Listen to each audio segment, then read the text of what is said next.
창세기 15장 1절부터 5절까지입니다.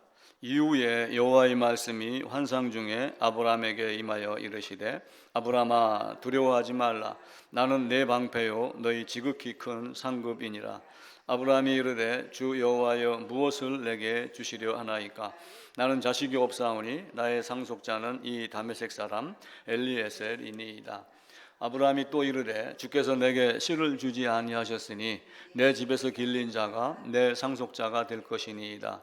여호와의 말씀이 그에게 임하여 이르시되 그 사람이 내 상속자가 아니라 내 몸에서 날 자가 내 상속자가 되리라 하시고 그를 이끌고 밖으로 나아가 이르시되 하늘을 우러러 뭇별을 셀 수 있나 보라. 또 그에게 이르시되 내 자손이 이와 같으니라. 창세기 12장에 보면은 이제 너로 말미암아 모든 족속이 온 세상이 축복을 받을 것이다라고 말했습니다. 그런데 이제 근본적으로는 아브라함이 믿음의 조상이기 때문에 믿음의 조상 아브라함과 같은 복음을 가진 백성들로 여기시면 됩니다. 12장도 읽고 싶었는데 이제 자주 너무 많이 읽어서 15장으로 읽어가지고 아브라함으로 말미암아 온 세상에게 어떤 복음이 펼쳐지는가라고 하는 것을 말씀을 드렸습니다. 이제 중요한 것은 아브라함이 있어요. 아브라함이 있는데 이 아브라함이 어디로 가는 게 좋아요? 사실은 하나님 나라예요. 하나님 나라를 가는 것, 죽어서도 하나님 나라 가는 것, 반드시 이것이 이제 이루어져야 되죠. 그런데 이제 아브라함이 실제는 목숨이 끊어지잖아요. 호흡이 끊어집니다. 그럼 어디로 가요? 조상의 묘로 간다고 되어 있어요. 조상의 묘. 아브라함이 사라가 죽고 사라로 말미암아 막벨라 구루를 사서 묘지를 쓰고 아브라함도 거기 들어가서 죽습니다. 그리고 이제 뒤에는 조상의 묘에 들어갔다라고 하는 것은 하나님 나라, 쉽게 얘기하면 조상의 묘, 새 예루살렘, 내가 그쪽으로 간다 이렇게 되는 거예요. 그래서 성경 한 구절을 더 해놓았어요. 여호수아서 24장 32절입니다. 사사기 앞에 여호수아 24장 32절입니다. 358쪽입니다. 여호수아 24장 32절 다 찾으셨죠? 같이 읽을까요? 또 이스라엘 자손이 애굽에서 가져온 요셉의 뼈를 세겜에 장사하였으니 이곳은 야곱이 100크시타를 주고 세겜의 아버지 하물의 자손들에게서 산 밭이라. 그것이 요셉 자손의 기업이 되었더라. 그러니까 아브라함에게 이제 여러 자식이 태어나잖아요. 아브라함, 이삭, 그리고 야곱. 그런데 이제 그 중에 하나가 누구였어요? 요셉이었어요. 요셉이 이제 총리가 되니까 사실은 총리에다가 이제 많이 꽂히고 그러잖아요. 그런데 아브라함, 사라, 이삭, 리브가 그리고 야곱의 아내가 둘이었어요. 하나는 레아, 또 하나는 라헬. 근데 이 조상의 묘에 라헬이 들어갔을까요? 못 들어갔을까요? 아무리 지가 이뻐해도 못 들어갔어요. 제가 말씀드리고 싶었던 건 이거예요. 레아는 라헬 때문에 고생을 많이 했지만 이게 이제 본처의 개념이 되는 거예요. 그러니까 어디로 들어가요? 조상의 묘에 들어갔다 이렇게 되어 있어요. 근데 총리가 된 요셉은 어디로 갔을까요? 세겜으로 들어갔어요. 세겜. 조상의 묘로 들어가지 않았어요.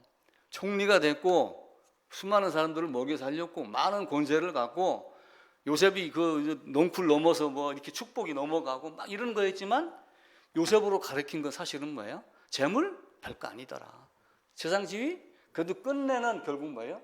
요셉을 예수님의 모형으로 가르쳤지만 또 한편으로는 아무것도 아닌 부질없는 것. 그건 결국은 조상의 묘에 들어가지 못하고 별 다른 곳에 묻히게 된다. 라헬은 조상의 묘로 들어갔어요. 야곱도 들어갔고. 근데 라헬은 베들레헴 가는 길가에 장사 지냈더라. 안타깝게도 그렇게 되어 있죠. 그래서 우리의 신앙은 조상의 묘, 하나님 나라, 새 예루살렘. 예루살렘 밖이 아니라 예루살렘 안. 하나님 나라 밖이 아니라 하나님 나라. 그리고 그리스도 밖이 아니라 그리스도 안. 이것이 우리 가는 주 목적입니다. 지난주까지 5주간 모세에 대한 이야기를 드렸어요. 결국은 같은 얘기인데 제목만, 주제만 바뀐 거예요. 그래서 모세의 일생을 세 개로 구분하였죠. 출생부터 40세까지 어머니 요게벳이 마샤, 그리고 마샤흐, 모세, 이래서 모세라고 이름하였고, 또 애굽어에도 모세가 있고 모우세가 있어서 언어 유의를 가지고 마샤흐에서 모세, 또 마샤에서 모세, 모세 해갖고 다 이름을 물에서 건진 바가 된 자다라고 하고, 결국은 어느 때가 되니까 모세가 작정을 하긴 해요. 나도 하나님 일을 한번 해볼까? 그러는데 하나님 일을 하려고 그러면 사실은 버려야 될 것이 많이 있더라. 왕자의 칼도 버려야 되고, 갑옷도 버리고, 말도 버리고, 권세도 버리고, 명령하는 것도 버리고, 그리고 미디안 광야에 가서 많은 고생을 했다.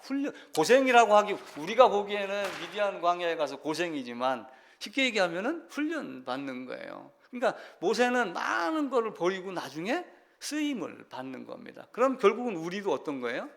저도 더 버리지 못한 게 많으니까 적게 쓰임을 받는 것일 수도 있어요. 아직도 버려야 될 게 많이 있는 거예요. 근데 그게 다 버려지면은 하나님이 꼭 필요한 곳에 쓰는 거죠. 그 쓰임이 됐었을 때 우리의 삶이 달라지고 그렇게 합니다. 그래서 이제 40에서 출애굽을 시키죠. 그죠? 그래가지고 어떻게 해요? 이제 고생을 하고 미디안 광야에 가서 40부터 80세까지 많은 고난을 겪고 지팡이 하나 가지고 사는 거예요, 사실은. 근데 모세가 가진 지팡이가 우리 역사 사극에 나오는 그 도인들 지팡이 같은 그런 건 아니겠죠, 그죠? 역사 사극에 나오는 지팡이는 이런 거 많잖아요. 근데 아마 이렇게 될 지팡이일 가능성이 많아요. 왜 그러냐면은 절벽에 양이 굴러 떨어졌어요. 여기 나무에 하나 걸려 있어요. 그러면은 요걸로 다리나 목을 끌어올린다든지 하는 도구가 되기 때문에 이런 형태의 지팡이가 됐을 가능성이 많습니다. 근데 이제 하나님은 별도로 바로를 대적하기 위해서 칼을 주지 않았어요. 칼을 주지 않냐고? 네 손에 있는 게 뭐냐? 제가 지금까지 이 나약한 몸 이끌고 지탱하고 의지하고 양치면서 늑대 쫓아내고 싸우고 양 건져냈던 요 막대기 별꽃 이 지팡이 하나뿐입니다. 그 지팡이에다가 하나님이 권세를 능력을 준 거예요. 그러니까 나나 여러분이나 있는 그대로 보였을 때 하나님이 거기에다가 큰 권세를 주시면은 그게 쓰임을 받는 거예요. 근데 그 쓰임이 사람들에게 칭찬받고 하는 이런 쓰임이 아니라 하나님이 보시기에 기쁜 그 모습이 되는 거예요. 그리고 이제 80이 돼서 출애굽을 시켰잖아요. 출애굽 시켜갖고 여정을 몇 군데 이제 말씀을 드리다가 제가 이제 아브라함으로 이렇게 건너뛰는 겁니다. 아브라함 그리고 이제 여호수아서 기록된 대로 요셉이 어디까지 갔는가를 미리 이제 말씀을 드리는 거예요. 그래서 모세를 이제 예수 그리스도하고 또 연결을 시켰어요. 신명기 18장에 보면은 어떤 말씀이라고 그랬죠? 나와 같은 선지자. 나와 같은 선지자를 결국 누구를 가리켜요? 예수 그리스도를 가리켜요. 그러니까 여기서 요한이 와가지고 야 회개해라 세례받아라 내 뒤에 오시는 일은 이렇게 하니까 유대인들이 와가지고 네가 그 선지자냐? 이렇게 물어요. 나는 아니고 내 뒤에 오시는 입니다 라고 이렇게 얘기를 했는데 그 선지자인 줄 알았는데 가만히 보니까 꾀죄죄하고 목수의 아들이고 나무나 깎고 있고 그러다가 3년 동안 뭘 하긴 했는데 병자는 고치고 만나는 줬고 빵은 줬는데 결국은 잡혀 들어가고 죽고 하는 거 보니까 이 인간 아니야 이렇게 해서 거부가 되는 거죠. 보는 눈이 없어서 그래요. 예를 들면 현재의 교회도 마찬가지예요. 교회당이 크고 그러면 능력이 많은 걸로 생각을 하고 주로 거기를 많이 쳐다봐요. 제가 예전에 한번 말씀드렸죠. 우리 모친이 저한테 너는 능력이 없으니까 하나님이 쓰임지 않으니까 적은 거 아니야? 이런 식으로 얘기를 하는 거예요. 모친이 다녔던 교회는 몇백 명이 되고 그러니까. 그래서 그런 게 아닙니다. 그랬는데 그거를 이해할 능력이 있으면은 감사하고 없으면은 그것도 각 개개인의 몫이에요. 이해가 되고 안 되고도. 그래서 모세는 아브라함, 이삭, 야곱 그리고 여기에 레위가 있었죠. 그죠? 그리고 고핫 그리고 아므람 그리고 아론, 모세. 그러니까 야곱의 4대 손이라고 그랬어요. 4대 만에 출애굽을 하겠다. 근데 아브라함이 따지고 보면 누구예요? 5대 6대니까 아브라함이 6대 손이에요. 근데 저도 얼마 전까지도 이런 생각을 안 했어요. 그냥 레위 지파 중에서 한 사람이 태어났구나만 생각을 했는데 모세의 위치가 굉장히 중요하게 느껴지기 시작을 했어요. 그러다가 모세가 한 일이 출애굽이고 나와 같은 선지자가 와서 한 일도 사망에서 생명으로 옮기고 그 옮겨가는 중에 그것을 알게 하고 깨닫게 하고 어떻게 해야지 되는가라고 하는 것을 대표적으로 아론을 사용했고, 그러니까 아브라함 내가 너로 말미암아 모든 세상 온 족속이 복을 받으리라 라고 하는 것, 하늘의 별같이 많게 하겠다, 바다의 모래같이 많게 하겠다라고 하는 것은 무엇이에요?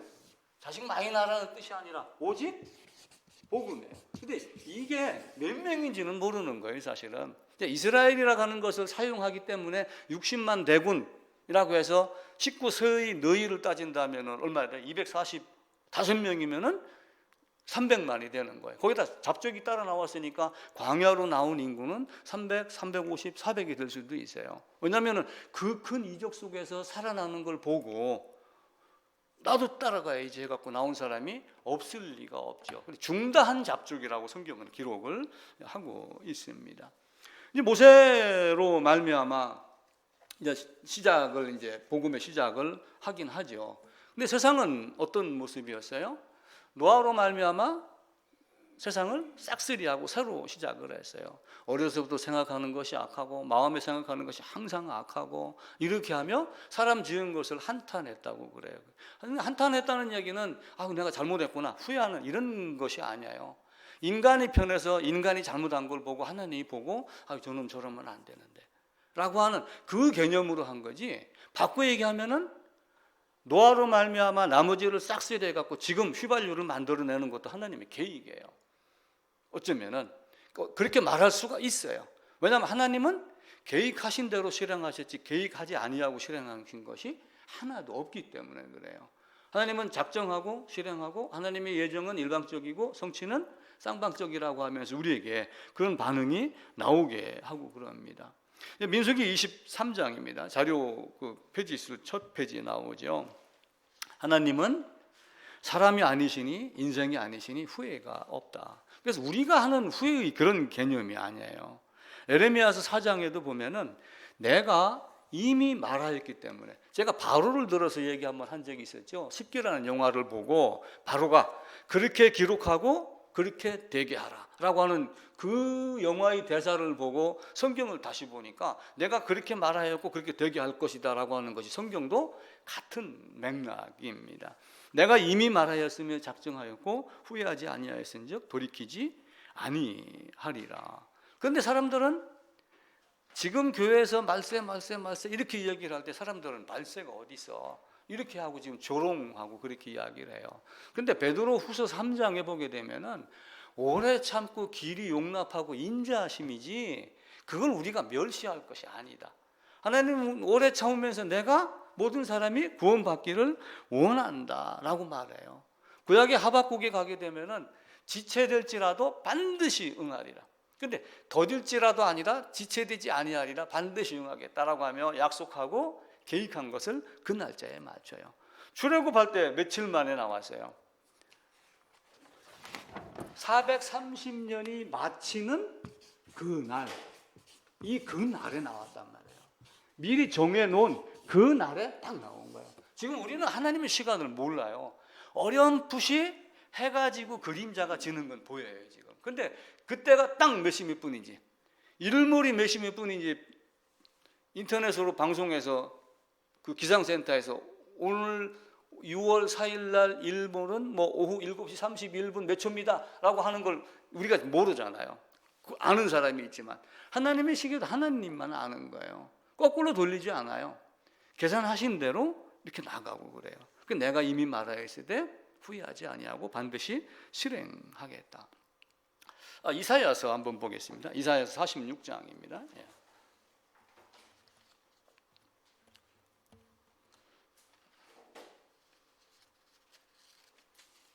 46장 8절부터 보겠습니다. 1025쪽입니다. 제가 읽을게요. 너희 패역한 자들아 이 일을 기억하고 장부가 되라 이 일을 마음에 두라. 너희는 옛적 일을 기억하라. 나는 하나님이라. 나 위에 다른 이가 없느니라. 나는 하나님이라. 나 같은 이가 없느니라. 내가 시초부터 종말을 알리며 아직 이루지 아니한 일을 옛적부터 보이고 이르기를 나의 뜻이 설 것이니 내가 나의 모든 기뻐하는 것을 이루리라. 내가 동쪽에서 사나운 날짐승을 부르며 먼 나라에서 나의 뜻을 이룰 사람을 부를 것이라. 내가 말하였은즉 반드시 이룰 것이요 계획하셨은즉 반드시 시행하리라. 물론 바벨론, 아수르 뭐 이런 여러 가지 나라를 이야기를 해요. 나중에는 페르시아가 되고 또 로마가 되고 이렇게 하겠지만 그런 역사적 사건을 통해서 전체적으로 내가 계획하고 내가 경영한 것 반드시 이루겠다라고 말해요. 히브리서도 보게 되면은 잠시 잠깐 후면 오실 리가 오시리니 지체하지 아니하리라 라고 말하죠. 근데 이제 우리는 지체가 되는 걸 보고 말세가 어디 있느냐 조롱하는데 바울은 로마서에서도 또 다른 곳에서도 조롱하지 마라. 단지 그것은 인자하고 나를 용납하고 그리고 기다리며 네가 하나님 말씀을 받기를 기다리는 시간이지 그런 건 아니다. 그럼에도 불구하고 정해진 그 날 그 시간은 있어요. 그래서 어떻게 이야기를 해요? 보라 신랑이 이루다 라고 하는 것은 어느 순간 도적같이 오겠다 이렇게 이야기를 하잖아요. 근데 너희는 깨어있어라. 깨어있는 자는 때가 어느 때인지 어느 정도는 안다 이렇게 말해요. 노아로 말미암아 홍수로 멸시켰습니다. 그러면 이제 또 홍수가 있어요 없어요? 또 홍수는 없어요. 다시는 홍수로 멸하지 아니하겠다. 내가 전에 행한 것 같이 하지는 않겠다. 근데 이제는 뭘로요? 불로. 이제는 불로. 근데 지금 이제 기온이 상승이 되니까 해변가에 뭐 방글라데시도 뭐 많은 부분이 나중에 잠긴다 하더라고요. 이런 지역이 많아요. 그럼 그게 재앙이다 그러지만 재앙의 시작일 뿐이지 진짜 재앙은 아니에요. 왜냐하면 홍수를 보고 그렇게 기온이 상승이 되며 수면이 올라가서 잠기는 도시라든지 섬이 없어지는 걸 보고서 아 종말이 때가 가까웠구나 이제는 불로 심판하겠다라고 하는 그것을 너희가 기억을 해라 라고 말씀을 합니다. 베드로후서에 그 말씀이 나와 있어요. 두 번째 장입니다. 내가 전에 행한 것 같이 모든 생물을 다시 멸하지 아니하겠다. 근데 아예 멸하지 아니하겠다 그런 뜻은 아니에요. 어떻게 해요? 3절 이제 하늘과 땅은 그 동일한 말씀으로 불사르기 위하여 이렇게 해서 심판과 멸망의 날까지 지금 보존하고 있다라고 하는 겁니다. 그 뒤에 성경 몇 구절 기록을 해놨어요. 어제 EBS를 잠깐 보니까 그 나로호 발사 기지를 어느 친구들이 이렇게 방문하는 게 나오고 또 그게 이제 발사되는 장면에 막 빨간 불이 막 나오고 하는 게 나와요. 계시록에도 보면은 9장, 6장 뭐 이런 여러 군데를 보게 되면은 머리가 있고 머리에 눈이 달려 있고 꼬리에 힘이 있고 미사일, 탄도 미사일 이런 것들이 나와요. 근데 불로 심판하기 위한 그 불은 사실은 누가 준비해요? 한편으로는 인간이 스스로 지금 준비를 하고 있어요. 우리나라도 핵을 만들 수 있는 능력이 있긴 있어요. 근데 그게 이제 외교 전쟁 때문에 지금 못 만드는 거지 만들 수는 있긴 있을 거예요.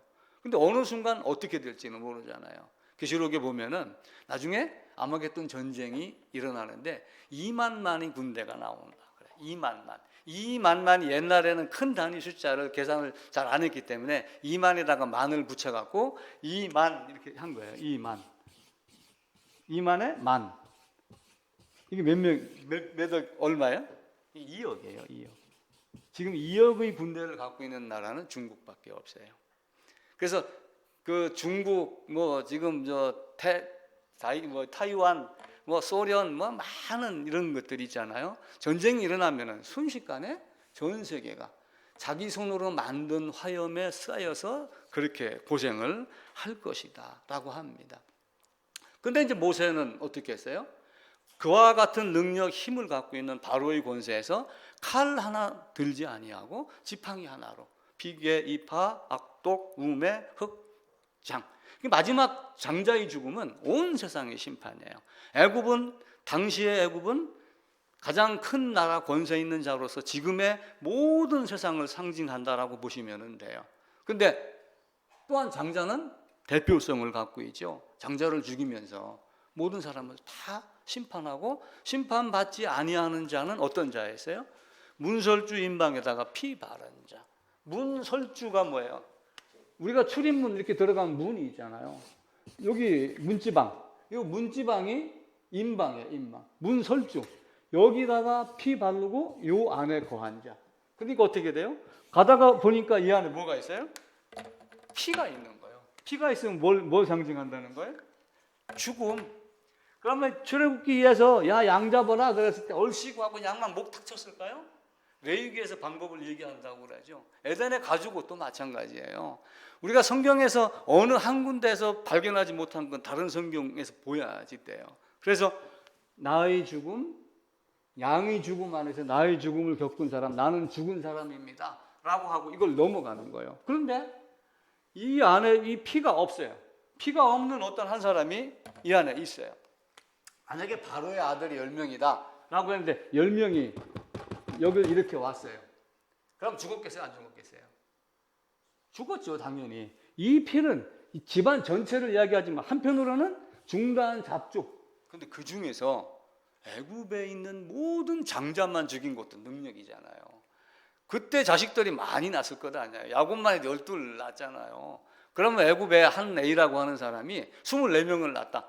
24명 중에 이 기운이 싹 가가지고 장자만 골라가서 딱 죽인 것도 얼마나 큰 능력이에요. 근데 그 장자로 말미암아 나머지 너희는 다 죽은 거야. 죽을 수밖에 없는 존재야.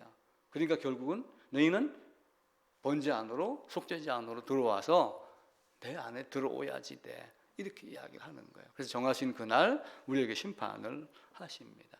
하나님은 모든 것을 아까 우리가 이사야서 46장도 읽어봤고 몇 군데를 찾아봤지만 베드로후서도 봤고 자기의 기쁘신 뜻대로 우리를 예정을 했어요. 하나님이 나를 예정을 했습니다. 나로 지금 여기서는 목사가 되고 이렇게 세워서 사용하는 것이 하나님의 기쁘신 뜻이에요. 하나님이 나를 예정한 것이 기쁘신 뜻입니다. 그러면은 나를 예정해서 내가 이 안으로 올라가야죠. 그죠? 여기 내가 지금 세상에 있어요. 예정은 일방적이라고 이야기를 했잖아요. 나하고 상의해봤나요? 나하고 상의하지 않았어요. 김 목사, 저 옆집에 저 친구 예정할까? 이렇게 하지 않았어요. 누군지 몰라요. 근데 하나님이 딱 예정을 해놨어요. 예정을 해놨는데 예정된 자가 이 안에서 이렇게 하나님 말씀에 반응하게 한 거예요. 반응. 그러니까 말씀이 주어져요. 말씀이 주어지면은 이 말씀이 내 귀에 마음에 들어가고 아멘이라고 반응하는 요 말씀의 능력을, 요 부르심을 효력 있는 부르심, 효과적인 부르심 이렇게 이야기를 하는 거예요. 그래서 그 부르심이 있는데 이 하나님이 세우신 기쁘신 뜻을 이루게 만드는 거예요. 이루게 만드는 게 빌립보서 2장 13절입니다. 그 중간쯤에 있죠. 같이 읽어볼까요? 너희 안에서 행하시는 이는 하나님이시니 자기의 기쁘신 뜻을 위하여 너희에게 소원을 두고 행하게 하신다. 여기서 기쁘신 뜻으로 예정한 자는 누군지 모르고 하나님만 아시지만 이 하나님이 하나님으로 하여금 기쁘신 뜻을 이룰 수 있도록 소원을 두고 행하게 하신다 라고 하면 예정된 자를 이루어 나가는 거예요. 그러니까 일방적이고 쌍방적이지만 반응하는 것도 내가 똑똑해서 그래, 그것이 아니라 누가 해주는 거예요? 요 하나님이 그렇게 하게 만드는 거예요. 내가 설령 갑자기 로또 1등이 됐다. 저도 로또 가끔 삽니다. 난 돈이 좀 필요한데요. 세상에 줄 것 같으면 저도 한 장 줘보세요. 근데 한 번도 안 주시더라고요. 아직 돈이 필요하지 않은가 봐요. 아니면 너 돈 많아지면은 너는 안 돼. 이렇게 했는지도 모르죠. 하나님은 그렇게 해서 자기에게 나오게 하기를 원하는 거예요. 그러니까 문설주 임방에다가 피를 발라가지고 나오게 한 건 이 안에 있는 사람들이 어떤 상태에서 문설주 임방에다가 피를 바르게 했어요? 바로로 말미암아 고통이 하늘에 상달이 될 때까지 극심하게 자기의 마음이 괴롭고 주님 살려주세요. 하나님 난 38년 된 병자 이런 정도의 상태로 되는 거예요. 아니면 가늠하다 잡힌 여자같이 돌 들고 있는 사람 앞에서 내가 어찌하오리까 나도 살고 싶습니다. 어떻게 해야 됩니까? 그때 주님이 나타나서 뭐라 했어요? 죄 없는 자가 돌로 쳐라. 그러니까 갔잖아요. 나만 어떻게 했어요? 아니 내가 1개 9개 장관인데 근데 엘리야 그러잖아요. 1개 9개 장관이면 뭐해? 몸에 썩은 냄새 나는데 어느 놈이 네 옆에 있겠어? 장관인들 몸 낳는 거 원치 않겠어요? 나는 장관 안 해도 몸이 낫는 게 낫죠. 그래서 결국은 낮추고 요단강가에 들어갔더라라고 하는, 그래서 몸이 낫는 결과를 갖게 되는 거예요. 그러니까 우리는 홍해에다가 초점을 많이 맞추는 거예요. 홍해가 갈라졌습니다. 당연히 이적이죠. 지금도 뭐 모세의 기적 해가지고 사람들이 막 저 진도 앞바다로 가고 그러잖아요. 그럼 홍해의 기적이 문제인가요? 이 앞에 뭐 이건 두 번째예요. 이거 앞에 뭐가 있었어요? 피, 은석주인방. 이게 있기 때문에 이걸 가시적으로 드러낸 거예요. 이게 있기 때문에 너는 사망에서 생명으로 옮겨가는 것을 주관적인, 객관적인 사실이 주관적으로 드러나서 체험을 하게 만드는 거예요. 홍해가 갈라졌으니까 홍해 그러는데 모세가 지팡이 내민다고 그냥 갈라지는 게 아니에요. 이 사람들이 문설주 인방에다 피 바른 사람들이 이 앞에 있었을 때 이게 갈라지는 거지. 이게 없으면 갈라져 안 갈라져요. 근데 그 틈에 삐집고 들어간 중대한 잡죽도 있었지만 우리는 거기에 대해서 왈가왈부할 필요도 없고 그냥 그 사람은 그렇게 묻혀 살다가 그냥 하나님이 원하지 않는 곳으로 가면 되는구나, 이렇게 생각을 하시면 됩니다. 성경이 어려워요? 쉬워요? 쉬워요? 얼마나 쉬워요? 성경은 진짜 쉬워요. 성경은 진짜 쉽습니다. 제가 어제 딱 사자성어가 생각이 났어요. 성경이 쉽다라고 하는 걸 숙제로 내가 다음 주에 말씀드릴게요. 사자성어로 성경이 쉽다는 걸 딱 나타낼 수 있는 말이 어떤 게 있는가, 한번 한 주간 내내 한번 생각 한번 해보세요. 모세를 이제 이렇게 정리를 하고 결국은 모세가 누구하고 엮여 있어요? 아브라함, 이삭, 야곱하고 엮여 있는 겁니다. 이제 그 시작인 아브라함을 설명하기 위해서 제가 지도책을 하나 사서 나누었습니다. 그리고 오늘 이제 그 지도에 대한 일부분을 설명을 드리겠습니다. 우선 목차를 한번 봐볼게요. 책, 목차 보면 이제 창세기부터인데 아브라함 이전에는 여기는 표시가 안 돼 있어요. 근데 나중에 이제 보게 되면 아라랏산 위치가 또 나오는 게 있는데 그 지도는 내가 따로 나중에 복사해서 드리겠습니다. 창세기, 출애굽기, 여호수아, 사사기, 그리고 이제 바울 전도 여행한 이 부분까지 대략적으로 나왔는데 이 앞부분하고 제일 끝부분만 유념해서 보시면은 중간에는 그걸 다 어떻게 외웁니까? 그냥 그렇게 생각을 하시면 됩니다. 자, 먼저 지도를 한번 보겠습니다. 지도 왼쪽 편에 거예요. 제가 이제 아침에 그 색 연필로 책에 있는 지도입니다. 예, 한번 봐보세요. 붉은색으로 이렇게 쭉 저 위에 단부터 이스라엘 진영이 여기 이제 호수가 있고 사해가 있고 그러면서 이제 이렇게 되어 있는데 이 위에 단이라고 하는 제일 북방 지역이 있어요. 북방. 예. 여기서부터 이제 사해에 들어가 있는 뭐 한 요쯤 정도까지 이렇게. 이쪽이 나중에 이제 솔로몬이 죽고 솔로몬 아들이 르호보암이 왕이 되는데 이게 이제 세금 문제라든지 여러 가지 문제로 논란이 생기면서 여로보암이라고 하는 사람이 딱 등장을 해가지고 요 북쪽을 차지하면서 나라가 둘로 쪼개집니다. 근데 쪼개지기 전에 이미 선지자를 통해 가지고 쪼개진다고 말씀을 하죠. 그 다음에 이제 요 밑에 있는 부분, 요 가데스 바네아 있는 이 부분까지 이쪽에가 남유다가 됩니다. 그 중에 그 단이 있고 그 지도 밑에서 한 몇 센치 위에 보면 부엘세바라고 하는 데가 있어요. 성경에 보면은 단에서부터 부엘세바까지 이렇게 글 나온 글이 몇 개가 있습니다. 그러니까 전체적으로 이스라엘 영역, 나라 영역의 제일 위에서부터 제일 아래까지 이런 식으로 이제 표현을 하시면은 됩니다. 그리고 그 단이 있고 염해, 사해, 그 중간 예루살렘에 있는 그 위에 보게 되면은 베델이 있어요.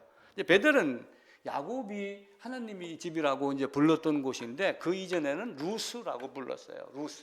루스라고 불렀는데 아브라함도 베델에 대한 이야기를 해요. 창세기 12장, 13장 이쪽에서 이야기를 하는데 원래는 루스가 베델이라고 이름 부른 것은 야곱이 돌베개 메고자 하고 이렇게 하면서 베델이다, 하나님의 집이다 이렇게 표현을 한 거예요. 근데 이 여로보암이 나라를 이쪽을 이렇게 잡고서 요 단하고 베델에다가 뭘 나눈 거예요? 금송아지를 나놓고 예루살렘 가지 마. 너희는 금송아지에게 예배드려. 이렇게 하면 이제 우상을 조작을 했죠. 그리고 이제 오른쪽에 지도를 쭉 펴서 한번 보세요. 그래서 보시면은 제가 그냥 끔찍하게 동그라미 3개를 그려놓았어요. 제일 왼쪽에 데살로니가, 고린도, 이쪽에는 바울이 제2차 전도 여행을 갔던 내용입니다. 2차 전도 여행. 우리 지도책 제일 뒤에 55쪽에 보면 2차 전도 여행 지역이 나와 있어요. 그러니까 제2차 전도 여행 그러면 고린도 대표적으로, 아마 아덴 뭐 이런 거 다 좋아요. 그냥 고린도 이렇게 하시면 되고, 안디옥이 2군데가 있어요. 그 접혔던 부분 중간에 지금 터키 있는 쪽에 보면 안디옥이 있거든요. 여기는 그 바로 밑에 비시디아 지역이라고 해서 비시디아 안디옥이라고 이야기를 해요. 비시디아 안디옥. 그래서 이 비시디아 안디옥 말고 이스라엘 쪽으로 내려가면은 예루살렘 그 위에 안디옥이 또 하나 있습니다.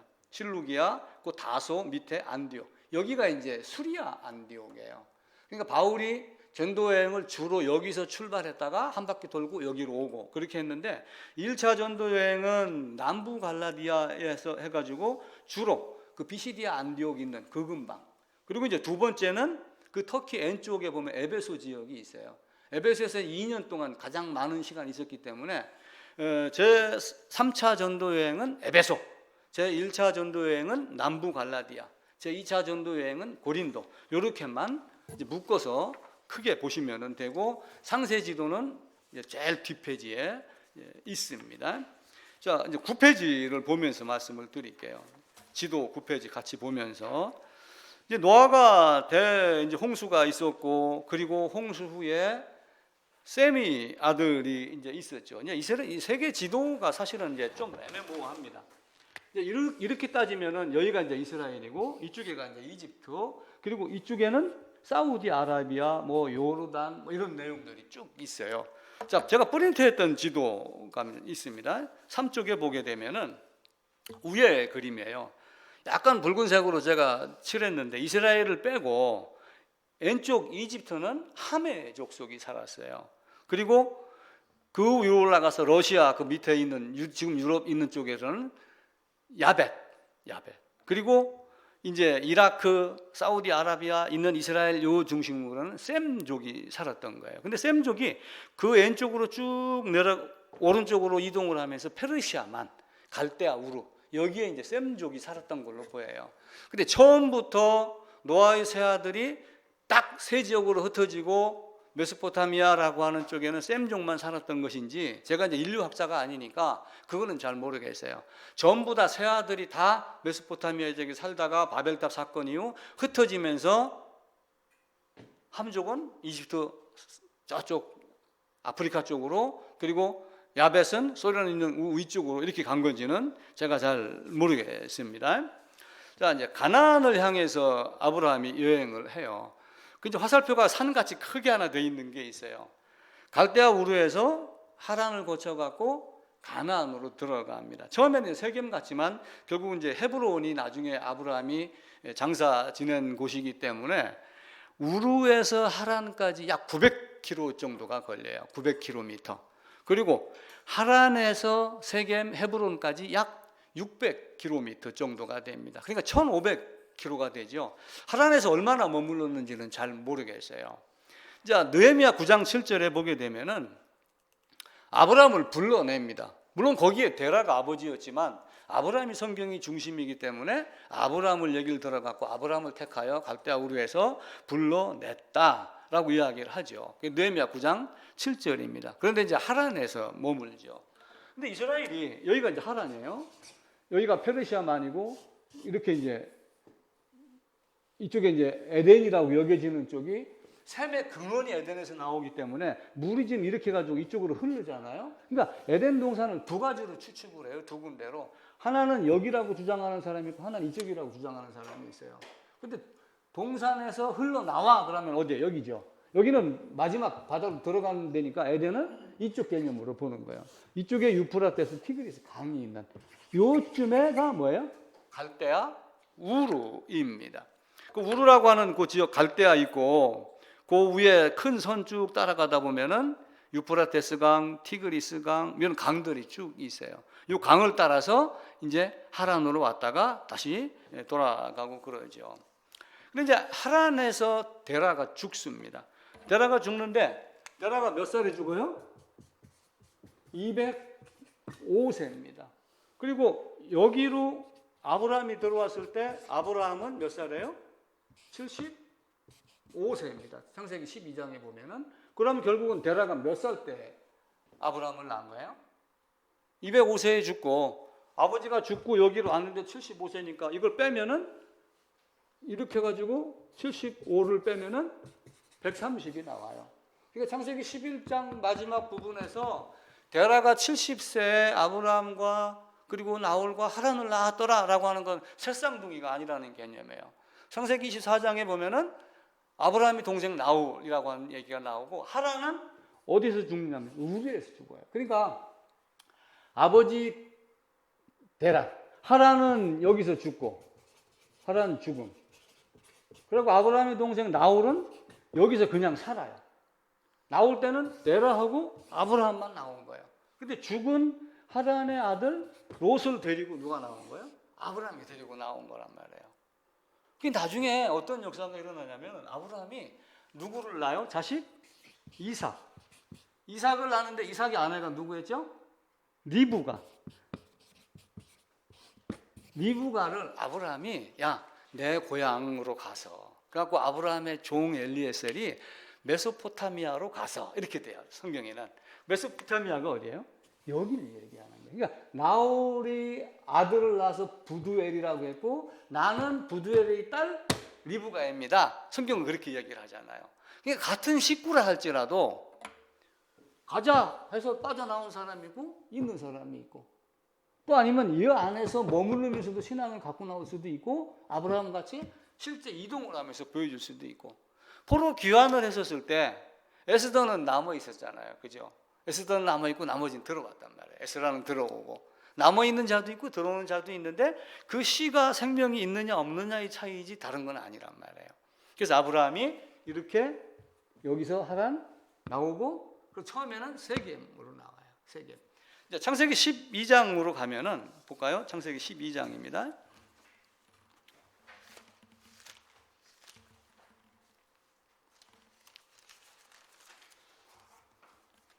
6절입니다. 아브라함이 그 땅을 지나 세겜 땅 모래 상수리 나무에 이르니 그때 가나안 사람이 그 땅에 거주하였더라. 여호와께서 아브라함에게 나타나기 이르시되 내가 이 땅을 네 자손에게 주니라 하고 그곳에서 제단을 쌓았더라 라고 이야기를 해요. 그런데 이제 거기에 베델이라는 단어가 나와요. 8절에 거기서 베델 동쪽 산으로 옮겨 장막을 치니 서쪽은 베델 동쪽은 아이라. 그 중간에 머물렀던 거지 베델에서 제사를 지냈던 건 아니에요. 아브라함은 세겜에서 이제 그렇게 이제 한 겁니다. 그리고 이제 롯하고 같이 왔어요. 그런데 롯은 어떻게 했어요? 롯도 양떼가 있고 아브라함도 양떼가 있고 짐승이 많이 있으니까 풀은 한정돼 있고 그럼 어떻게 해요? 싸운단 말이에요. 그러니까 아브라함이 양보를 해요. 우리 싸우지 말자. 그리고 롯 네가 먼저 선택을 해라. 그러니까 만약에 아브라함이 먼저 선택을 하고 롯이 소돔성으로 갈 수밖에 없었다면 롯이 아브라함을 되게 원망했을 거예요. 그죠? 근데 원망을 못하게 한 거예요. 롯에게 네가 먼저 선택을 해라. 그래서 롯이 보니까 요단 뜰이 물이 많고 풀이 많고 좋더라. 근데 결국은 어디로 가요? 소돔성까지 이르렀더라. 그래서 롯은 소돔으로 갑니다. 근데 소돔으로 갔다가 나중에 14장입니다. 성경 구약 16장 8절에 소돔, 고모라, 아드마, 스보임, 소알랑 5왕이 있고 9절에도 엘람왕, 고이망, 신화랑, 엘라살왕 4왕이 있고 그런데 이제 이들이 전쟁을 하다가 나중에는 어떻게 소돔을 공격을 해갖고 롯의 재물도 다 빼앗고 잡아가지고 갑니다. 근데 이제 아브라함이 찾아가잖아요. 몇 명을 데리고 가요? 318명입니다. 그러니까 아브라함은 사실은 군대 장관이에요. 아브라함이. 근데 318명이 있다면 만약에 내가 집이 이렇게 있고 여기에 전쟁터가 있어요. 지금 롯을 구하러 가야 됩니다. 롯이 지금 여기 잡혀 있어요. 그러면 내가 318명을 데리고 갔어요. 근데 전술이라는 게 있잖아요. 아브라함이 야 가자. 전원 다 따라 나와. 만약에 이렇게 딱 가면은 이렇게 치면 어떻게 되겠어요? 그래서 성경에 나오지 않지만 여기도 최소한도 이 정도 인원은 집을 지키고 있을 것이다. 전쟁도 마찬가지예요. 지키는 데가 있고 싸우러 나가는 데가 있어요. 근데 몽땅 다 나가면 배후를 치잖아요. 그거 똑같아요. 그러니까 아브라함의 군대는 사실은 굉장히 많았던 거예요. 재물도 많고. 근데 롯을 구해갖고 오다가 누구를 만나요? 멜기세덱. 멜기세덱이 이제 히브리서 7장에 가면은 그리스도 예수로, 하나님으로, 족보도 없고 부모도 없고 나지도 않았고 죽음도 없고 누구예요? 영원한 제사장으로 있는 멜기세덱. 그러면서 창세기에서 이미 그런 모습을 우리에게 다 가르쳐 줍니다. 근데 이제 이 아브라함이 하나님이 가라 해서 왔어요. 교회 나가자 해서 갔어요. 목사가 되자 해서 목사가 됐어요. 넘어져 안 넘어져요? 넘어지지요. 성경에 보면 네게부라고 하는 곳이 나와요. 네게부. 창세기 12장에 보면은 9절입니다. 12장 9절. 점점 남방으로 옮겨갔더라. 점점 남방으로 옮겨갔더라. 그래서 점점 남방으로 옮겨갔다는 얘기는 무슨 얘기냐면은 이스라엘이 이렇게 있는데 점점 남쪽으로 갔다는 얘기예요. 쉽게 얘기하면 따뜻한 남쪽 나라로 간 거예요. 왜냐면 여기가 살기가 불편하고 적들도 있고 뭔가 안 좋기 때문에. 근데 성경은 뭐라고 얘기해요? 흉년이 들어서. 흉년이 들었다는 얘기는 사실은 다른 말로 표현을 하면 아브라함이 정신 상태가, 신앙 상태가 좀 죽었다. 이렇게 봐도 돼요.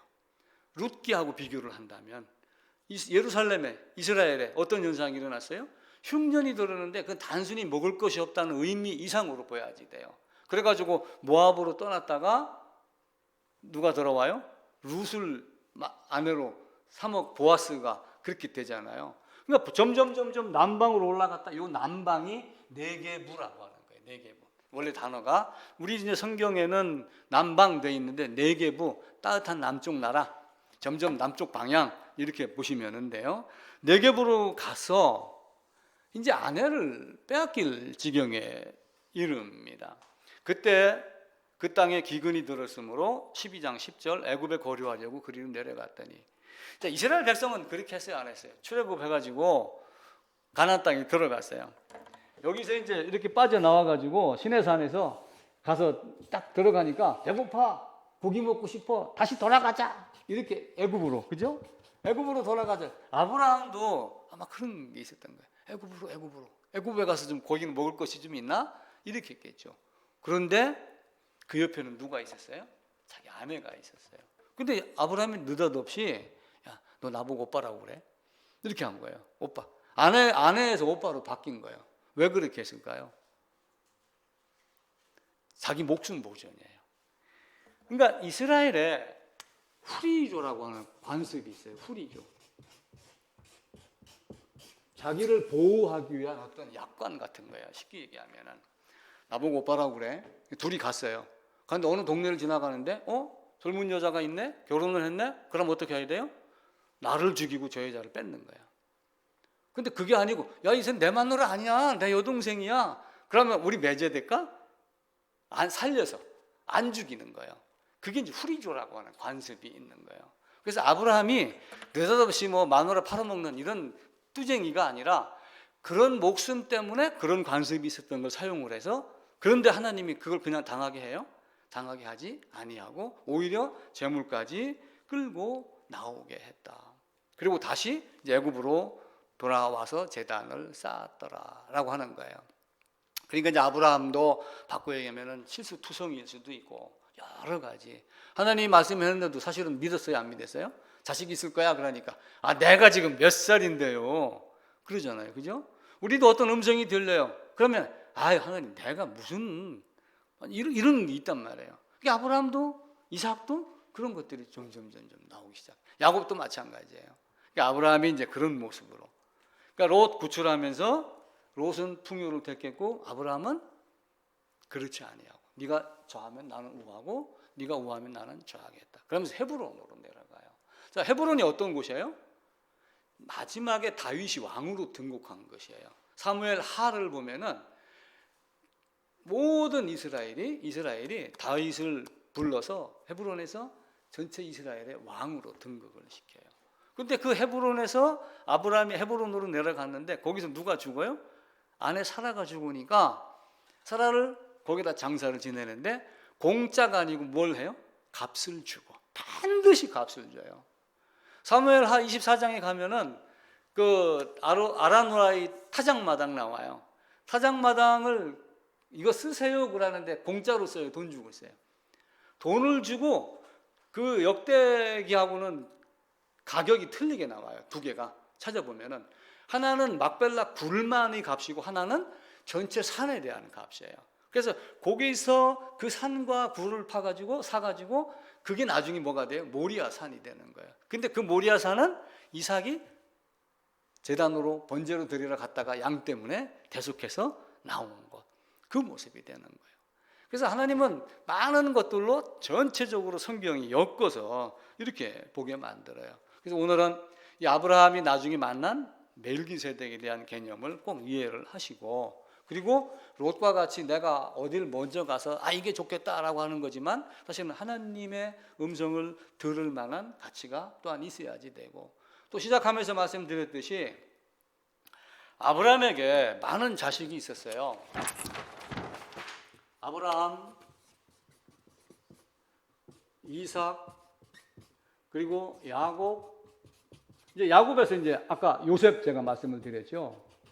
요셉 총리가 됐어요. 애굽의 총리가 되고 나중에 야곱이 데리고 들어간 식구 70명이 60만이 되게 했어요. 엄청난 일을 한 거예요. 엄청난 일을 하게 되는데 죽어서 어디로 갔어요? 세겜으로 갔어요. 세겜에 묻혀버린 거예요. 세겜. 디나가 강간당해가지고 그 세겜 땅 있죠. 거기예요. 거기. 그걸 나중에 야곱은 이제 돈 주고 샀다 이렇게 되는 거예요. 400크시탄가를 주고 사갖고 천막을 치고 있었는데 그거를 세겜을 더 주면서 요셉에게는 두 몫을 줬다 이야기를 해요. 왜 두 몫이에요? 장자의 고난은 요셉에게 있다, 두 몫이다 라고 해놓고 두 몫을 주고서 에브라임과 므낫세를 갖다 놓고 요셉을 없애버리는 거예요. 그러면 레위가 빠져도 되죠. 기가 막히게 탁 들어맞게 돼 있어요. 그렇게 놓고 여기서 이제 누가 태어나요? 고압 쭉 나가가지고 모세, 아론, 그리고 어떻게 해요? 여기서 나중에 요셉 태어나죠. 요한. 그리고 나중에 어떻게 돼요? 유다, 예수 그리스도. 이게 성경 전체예요. 그리고 지난주에 말씀드렸던 요 모세가 미디안 광야로 도망가기 전에 여기 어떤 여인을 등장을 시켜요? 그두라. 그래가지고 미디안 종족의 이드로 식구라 해가지고 요걸 딱 갖다 짜맞춰 놓은 거예요. 그리고 이제 오늘 프린트 새로 드린 거는 거기 있는 관련된 성경 내용을 찾을 수 있는 건 다 찾아가지고 그 안에다가 들어갈 수 있게 일단 해서 정리를 했어요. 그래서 꼭 시간 나실 때 아니면 시간을 만드서라도 꼭 살펴보셔야지 됩니다. 정리를 하면은 우르에서 하란으로 그리고 가나안 땅으로 들어갔더라. 너로 말미암아 모든 족속이 복을 받는다.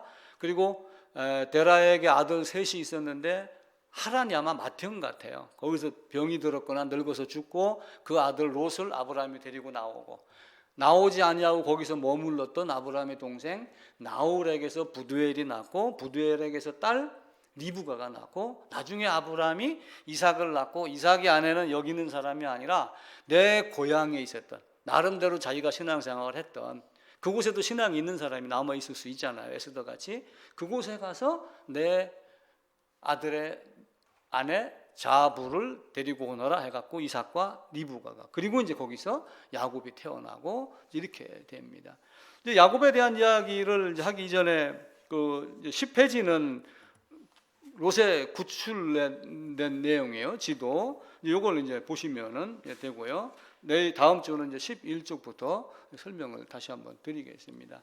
그래서 성경이 큰 사건이 몇 개 돼요. 그리고 성경은 쉽다라고 하는 전제 조건을 가지고 시작하셔야지 돼요. 그래서 성경은 항상 두 축이 있어요. 두 축. 첫 아담 누구예요? 마지막 아담. 요거예요. 첫 아담에게 가죽 옷 입혀주고, 그리고 마지막 아담 십자가로 가시고, 다 피예요, 피. 여기도 피, 여기도 피. 그러면서 자식들 통해 가지고 예수 올 거야, 나와 같은 선지자가 올 거야, 유다 써먹었죠. 모세로 말미암아 나와 같은 선지자가 오실 거야. 그리고 요한을 통해 가지고 세상 모든 사람 다 누구에게 가요? 예수님이 가서 머리를 디미는 거예요. 나한테 세례 줘라. 지금 교회당에 사는 세례와 같은 세례가 아니라 너가 가진 구약의 마지막 제사장 요한, 네가 가진 제사장의 대표로서 세상 모든 사람, 모든 죄인을 나에게 넘겨줘라. 그리고 십자가로 가신 것. 그래서 첫 아담이 저질러 놓은 것을 아담이 저질러 놓은 것을 누가 해결해요? 아담이 저질러 놓은 걸 아담이 해결하는 거예요. 첫 사람, 마지막 사람. 첫째 아담, 둘째 사람. 요 단어만 틀리는 거예요. 아담이 저질러 놓은 것, 아담이 해결해. 아담이 저질러. 이게 성경이에요.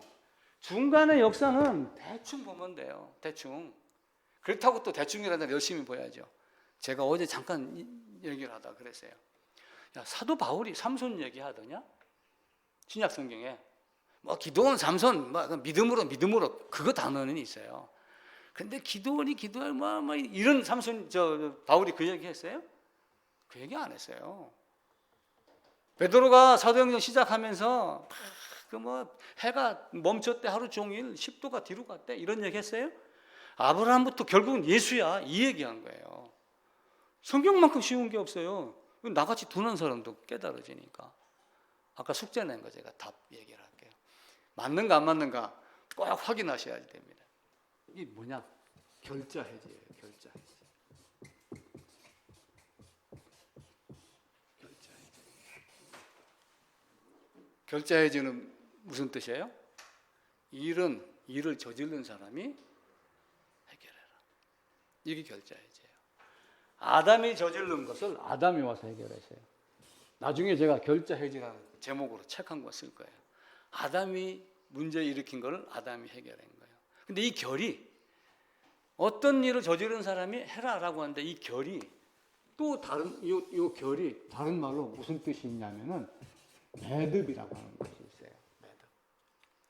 제가 이게 실입니다. 실 2개가 있어요, 지금. 이렇게 해놓고 막 묶었어요. 끌으세요. 그럼 어려워요, 쉬워요? 등산가들 로프 매는 법이 있어요. 내가 제대로 매지나요? 만약 끌으라고 하면 제대로 끌어지겠어요? 그게 여러 개 해놓으면 이리 섞이고 어리 섞이고 막 그래요. 그래서 매듭을 맨 사람이 매듭을 풀 줄 안다. 그게 결자 해지예요. 그러니까 우리는 일반적으로 일을 저지른 사람이 책임지고 해결한다라고 하고 결자 해지를 사용을 하지만 매듭을 맨 사람이 매듭을 풀어라. 첫째 아담이 매듭을 맸으니까 둘째 아담이 와서 매듭을 푸는 거예요. 피 갖고, 그죠? 범죄 모든 죄인 결자 해지예요. 성경만큼 쉬운 것이 없어요. 사람들은 신학 석사가 되고 박사가 되면 더 많이 아는 것 같지만 아볼로 니고데모를 봐보세요. 돌비들 많아요. 성경을 보면서도 성경에서 엉뚱한 걸 구한단 말이에요. 근데 하나님은 우리에게 오신 목적이 뭐예요? 예수님이 오신 목적. 마태복음 1장 21절. 자기 백성을 저희 주 예수 구할 자라. 예수 이름 뜻이 뭐예요? 구원자예요. 여호와는 구원이시다. 여호와는 구원이시다라고 하는 공적 임무를 갖고 온 그리스도라고 하는 공적 명칭을 사적 명칭에다 붙여갖고 그리스도 예수. 그럼 오신 건 뭐예요? 여기서 뭐 얘기했어요? 여기서 가죽 옷 찢어 입히고 그리고 여자의 우선으로 갈게. 다른 거 없잖아요, 그죠? 여자의 우선. 오셨어요, 안 오셨어요? 오셨잖아요. 그리고 요한복음 19장 30절에요. 여기 보면 다 이루었다. 다 이루었다. 아이고 이제 매도 맞고 그랬으니 고초도 당했고 빌라도에게 침뱉음도 당하고 유대인들에게 뒤통수도 맞고 그랬는데 다 끝났다. 이게 다 이루었단가요? 아니에요. 영원 전에 여자의 우선으로 그 모든 계획이 모든 작정이 다 성취되었다. 그 얘기예요. 요한복음 19장 30절은 그 의미가 있는 거예요. 오실 목적, 오신 목적. 왜 오셨는가? 그거예요. 우리가 이제 교회 성경 보고 하는 그것도 마찬가지. 이렇게 하면 뭐 축복받고 뭐 이런 개념을 빨리 벗어던져야지 성경이 보이기 시작을 해요. 여러분들이 목자입니다. 여러분들이 그런 내용을 어디 가서든 핍박을 받아도 당당하게 이야기할 수 있어야지 돼요.